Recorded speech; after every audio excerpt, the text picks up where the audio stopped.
이번에 OBS 이윤주 기자입니다. 안녕하세요. 네, 새해 복 많이 받으십시오. 예. 네, 유 기자님은 이름을 말씀 안 하셔도 제가 이름이 못 줘서 잘 압니다. 네, 이번에 그 복선 정치를 말씀하셨는데 이번 공천에서도 어떤 부분에 있어서 더 복잡할 수 있는 정치를 만들지 또 그리고 어떤 공천을 좀 생각하고 계신지 이야기 듣고 싶습니다.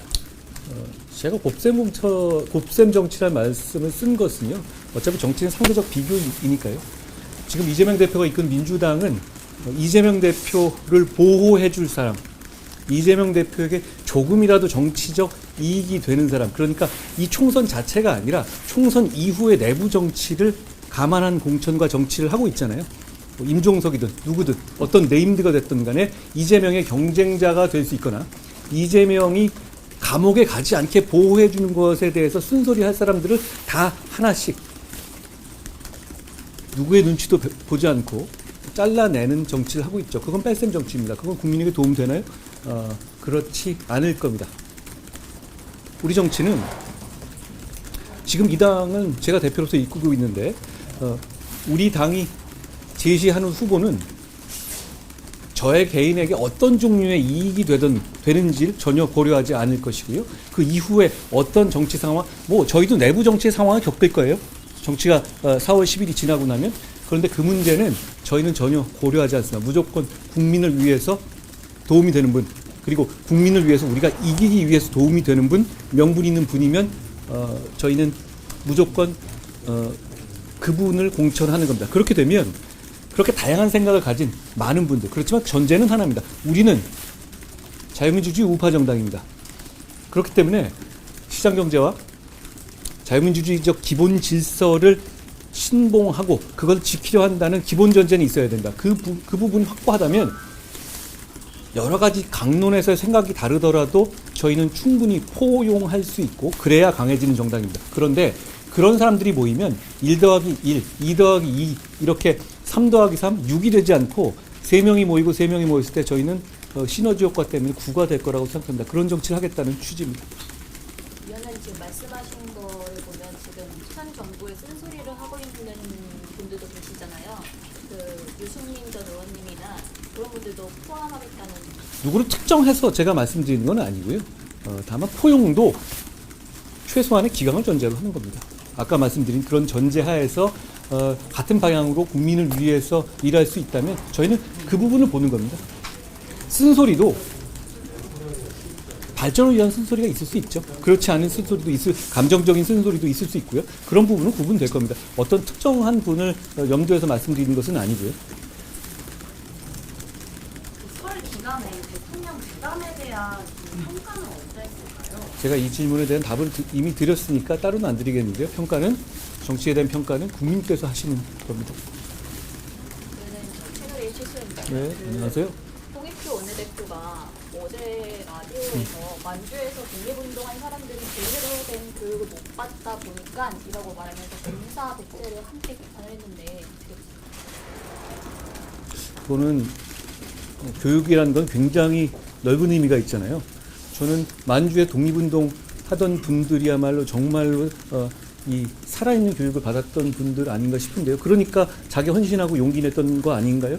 저는 굉장히 이상한 말이라고 생각합니다. 일단 민주당이 꼭 하면 이러잖아요. 어떤 국뽕 정치를 하기 위해서 일본, 친일파, 독립운동 이런 이미지를 자꾸 차용하지 않습니까? 본인들하고 굉장히 안 어울린다는 말씀을 드리고 싶습니다. 그 운동권 특권 세력이 과연 우리 대한민국 여기까지 있게 한 헌신한 독립운동가들과 이미지가 같습니까? 그분들이 수십 년간 기득권 유지하면서 자기 주고받으면서 좋은 거 다 해먹었습니까?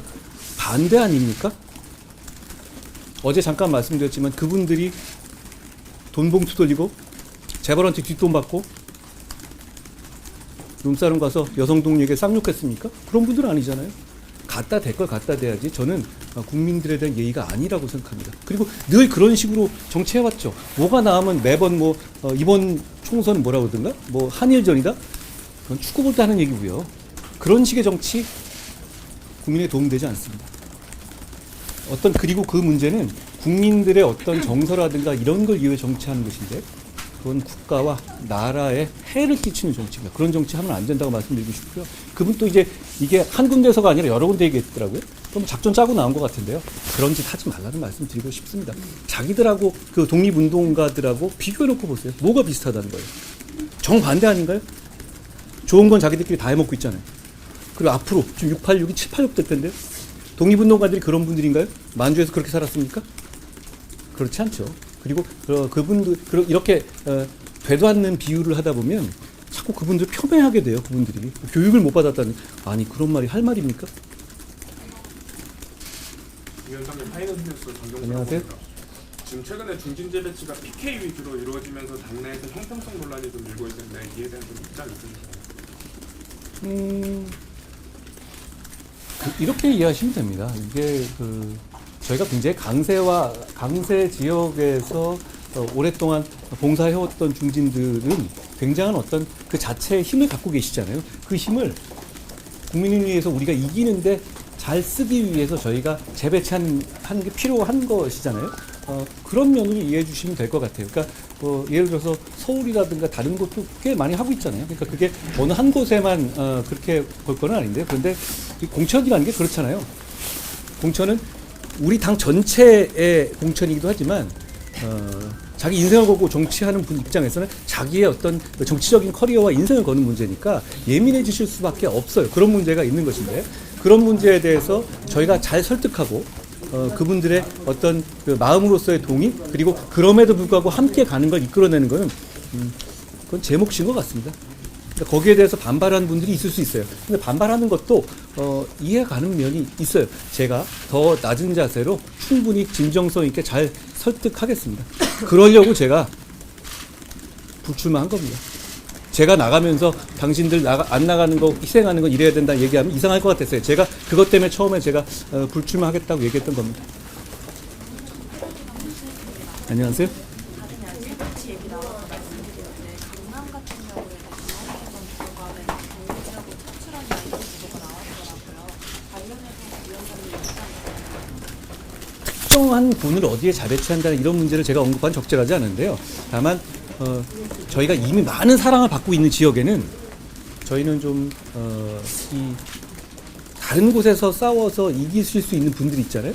그런 분들은 좀 헌신해서 그 다른 곳에서 이겨주시면 뭐 그거는 굉장히 쉬운 산수잖아요. 그리고 그런 것이 저희를 지지하시는 동료 시민들께서 우리에게 기대하는 바일 것 같아요. 그러니까 아까 말씀드린 것처럼 다 편하고 쉬운 곳을 가고 싶어하는 건 사람의 본성이고 그걸 비난할 문제는 아니에요. 그런데 당 전체를 이끄는 입장에서는 그것보다는 좀 헌신하는 모습을 보여주고 각각 이 우리의 중요한 자산들이 헌신하는 자세를 보여주는 것 자체가 국민들께 좀 우리를 선택해달라는 좀 명분을 더 드릴 수 있지 않을까 하는 면이 있습니다. 그렇지만 물론 이제 뭐 어디 꼭 나가지 말아라. 나가서 싸워서 그리고 거기 이겨와야 헌신하는 면도 있을 수 있는 거거든요. 그러니까 일도양단으로 말씀드리는 문제는 아니라는 말씀드립니다. 특정인을 말해서 생각하는 것도 아니고요. SBS 조윤아입니다. 안녕하세요. 오늘 이제 이수정 교수님이 윤석열 대통령의 비올백 발언은 관심이 없는데 이게 인기가 없어서 그런 거 아닌가 하는 발언을 좀 하셨는데 이 발언에 대해서 동의하시는지 궁금합니다. 제가 각각의 이 정치인들의 발언의 맥락이라든가 이런 거를 이렇게 듣고 평가하는 거는 뭐 적절하지는 않은 것 같습니다. 안녕하세요.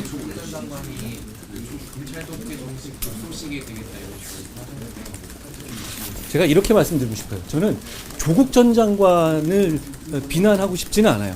그분도 국회의원이 되고 싶겠죠. 이해 안 가세요? 조국 씨 자체가 국회의원이 되고 싶다는 것 자체는 이해가 갑니다. 저는 그거에 대해서 비난하고 싶지 않아요. 그런데 저는 문제가 뭐냐면 이 얘기를 드리고 싶어요. 이재명 대표와 민주당이 결국 이 선거제를 관철하고 있죠. 준연동형. 제가 일부러 티징하는 것 같지만 다시 한번 물어봅니다. 준연동형 여기 계시는 베테랑 이렇게 많은 기자님들 중에서 준연동형 제도의 산식을 저한테 설명해 주실 분이 정말 있으세요? 안 계실 것 같아요. 저도 모르겠어요. 말할 수는 있겠는데 왜 그렇게 해야 되는지 모르겠단 말이에요. 왜 3% 해야 되는지, 왜 4%가 아니라 3% 해야 되는지, 5%가 모르겠어요. 국민들도 모르실 거고. 심상정 의원이 말씀드렸다시피 국민은 몰라도 된다? 뭐 이런 얘기잖아요. 어떻게 국민이 몰라도 됩니까? 그건 말 같지도 않은 소리고요. 그런데 저는 이렇게 평가하고 싶은 겁니다. 조국 전 장관은 우리가 주장하는 병립형 제도에서는 국회의원 배지를 달 수가 없어요. 알고 계시죠? 이재명 대표가 이끈 민주당이 지금 야합으로 관철하려고 하는 소위 말하는 그 준연동형 제도 하에서는 이 틈이 보입니다. 조국 전 장관이 국회의원 배지를 달 수가 있어요. 국민들께 제가 여쭤볼게요.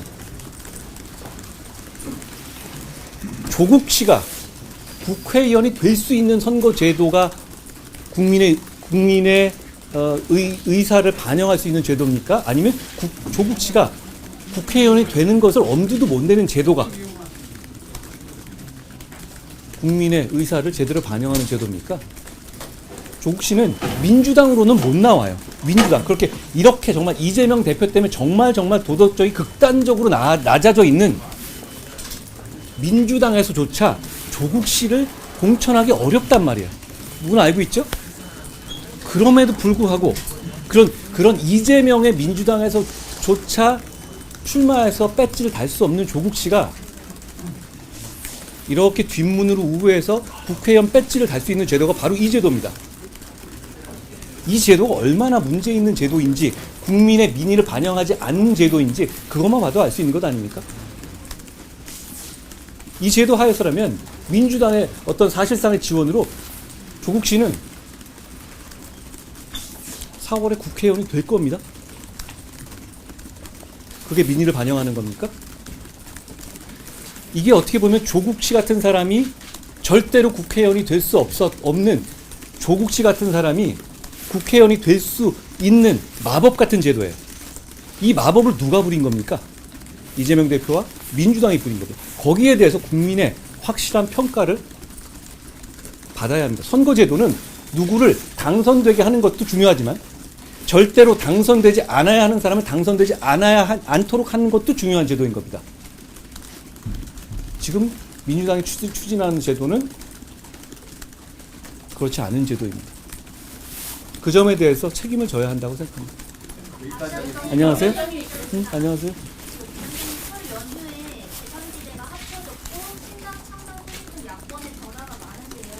위원장님께서 제시하셨던 운동권 청산 외에 연휴 동안 새롭게 구상한 총선 구도가 있으실지 여쭤보고 싶습니다. 총선의 구도는 사실 정확하게 말하면 국민들이 생각하시는 겁니다. 저는 이 운동권 특권 세력의 청산을 제가 인위적으로 만든 선거 구도라고 생각하지는 않습니다. 국민들께서 생각하시는 시대 정신이라고 생각합니다. 지금 게다가 그 운동권이라는 게 임종석, 김민석, 뭐 송영길, 서용교 이런 식의 소위 말하는 86 운동권만 말하는 게 아니라 지금 이재명 대표의 옆에서 이재명 대표를 옹호하는 건 누굽니까? 소위 말하는 경기동부 연합 등등을 위시한 한총련 세력들 아닙니까? 이 운동권 세력들은 과거 제가 지금 말하는 그 86 운동권 세력보다 훨씬 더 친북적 성향이 강해진 세력들입니다. 이런 분들이 이 나라를 좌지우지하는 정치를 하게 해서 이 나라의 발전을 막고 국민의 삶이 나아진 것을 방해하는 것을 막겠다는 것은 저는 제가 제시하는 총선 구도가 아니라 국민들께서 생각하는 시대 정신이라고 생각합니다. 위원장님이 나오기는 개혁신당 파급력이 어느 정도 되는 파급력은 뭐 기자님께서 판단하신 문제가 그 파급력의 문제는 많아서 저는 이렇게 생각합니다. 어떤 정당은 지향점과 정체성은 같아야 한다고 생각해요. 그러니까 그 지향점과 어떤 지향점을 가지고 있는지를 가지고 그게 같은 전제하에서 생각이 다르고 서로 간의 공격과 공방이 내부에서 있을 수 있다고 생각합니다. 그리고 그런 식의 건강한 토론은 그 당을 자유민주 정당이라면 강하게 만드는 거고요. 우리 당이 그렇습니다. 우리 당은 김경률도 있지만 훨씬 더 오른쪽을 가진 생각들도 많이 있습니다. 그렇지만 우리는 지향점이 같습니다. 시장 경제를 신봉하고 자유민주주의 헌법 질서를 지키는 겁니다. 그런데 지금 그 신당은 그 정체성이라는 게 정말 있습니까? 있는 건가요? 그 신당이 태동하게 된 이유는 바로 아까 말한 그 선거제 때문입니다.